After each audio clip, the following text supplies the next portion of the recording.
Si Madriaga ay kinasuhan ko ng perjury dahil hindi ako papayag na itulad nila ito doon sa ICC case ni dating Pangulong Rodrigo Duterte. Kung makikita niyo yung ICC case, ang mga unang sinubmit doon ni Trillanes ay si Las Cañas at si Matubato. Kasi galing yun dito, di ba? Sa atin, sa Pilipinas. Meron silang hearing, pinabayaan sila ni PRD na magsalita, nagsalita sila, nagpa-interview sila, ganon. Pero hindi question yung credibility nila. Parang tinanggap na lang ng lahat na totoo yung sinasabi ng witnesses. So dito, pagdating kay Madriaga, nag-file kami ng perjury kasi sinasabi namin walang katotohanan lahat ng sinasabi niya. At ito yung aming mga ebidensya bakit namin nagsusuporta sa sinasabi ko na hindi totoo yan. Makikita nyo,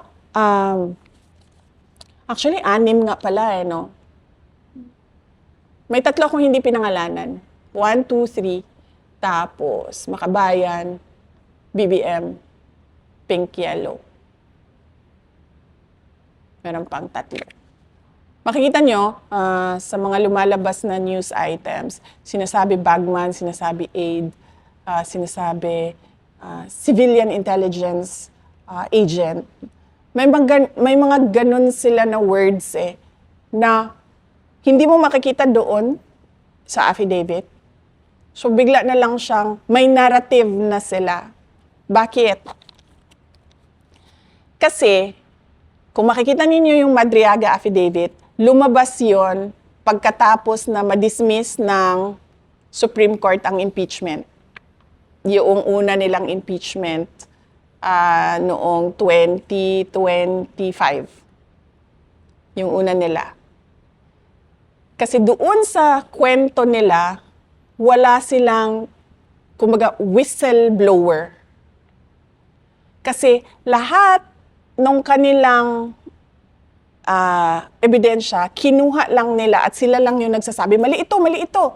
Sila lang yung nagsasabi. Wala ni isang tao silang hawak na nagsasabi, uy, kinuha yung pera, uy, hindi totoo yan. Wala silang ganon. So ang ginawa nila, dinagdagan nila ng isang Madriaga na hindi totoo ang sinabi at sinasabi nila, ito yung missing link ko, si Madriaga. So sa ibang araw, pwede natin pag-usapan pa isa-isa yung affidavit ko kay Madriaga na hindi ko kilala yung taong yan. Hindi ko man lang nakausap yan ng kahit ano. Tapos, VP, i-connect na natin. I-connect na natin. Diba? Itong Whistleblower. itong Madriaga, no? Oo. Reputation-wise or credibility-wise, meron ding isang grupo ngayon na nagsasalita patungkol sa corruption. And we are talking about 805 billion in total ng na-deliver daw nila sa mga congressmen at saka sa mga mangilan-ngilang senador. So, anong masasabi nyo doon na parang kayo, grabe yung paghahanap nila ng ebidensya, mantakin mo 3 taon, na halos inuurot-urot nila ito hanggang makarating dito sa impeachment. Samantalang ito, yung kung hindi kayo updated, VP may mga dating membro ng AFP na lumabas, nagdi-deliver daw sila ng mali-malitang pera at documented. May mga pictures sila, may mga proof sila. Pero bakit parang hindi ito binibigyan ng priority ng gobyerno ngayon? napansin ko na yung gobyerno hindi sila seryoso sa anti-corruption program nila. Kasi kung makikita mo, pinakita natin, diba, na yung impeachment ko, lahat yung ebidensya na yon, sila lang ang kumuha, sila lang ang gumawa, sila lang ang nagsabi, mali ito. Pero pagdating dito sa kabila, sa mali-maletang pera o tinawag nila na basura. Walang in aid of legislation doon. Si Zaldico, on his own, nagsalita siya. Ito yung nalalaman ko. Si Gutesa, nagsalita siya.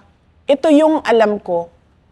Itong 18 na dating security personnel ni Zaldico na ordinaryong mamamayan, walang kapangyarihan, alam niyang kakasuhan siya, alam niyang habulin siya, alam niyang papahirapan pamilya niya, alam niyang posible siyang patayin, nagsabi ng kanilang nalalaman.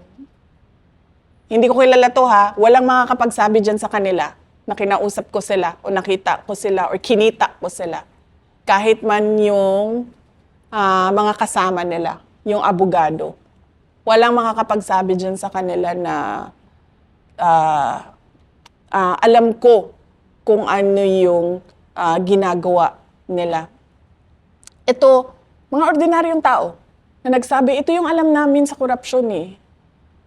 Pero makikita nyo, sobrang tahimik nung gobyerno. Wala man lang silang, we take this seriously and we will look into the allegations, we will check the documents, we will look into the photos. If these are real, walang ganun.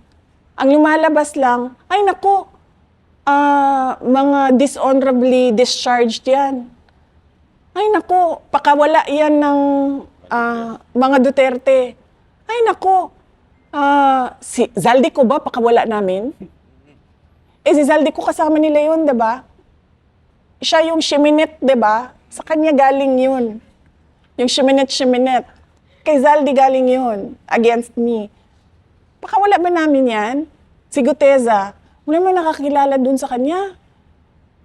Paano naging pakawala namin? So, sa mga ganon, kapag tinatamaan si Martin Romualdez, si BBM, yung administrasyon, kung sino man yung mga tumanggap ng maletang pera, hindi nila siniseryoso.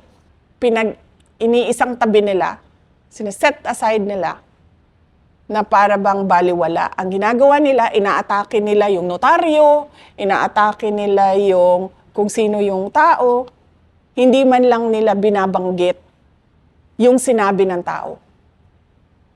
Meron ba itong katotohanan? Dahil 18 na ito, na ordinaryong mamamayan na nagsasabi, ginawa namin ito.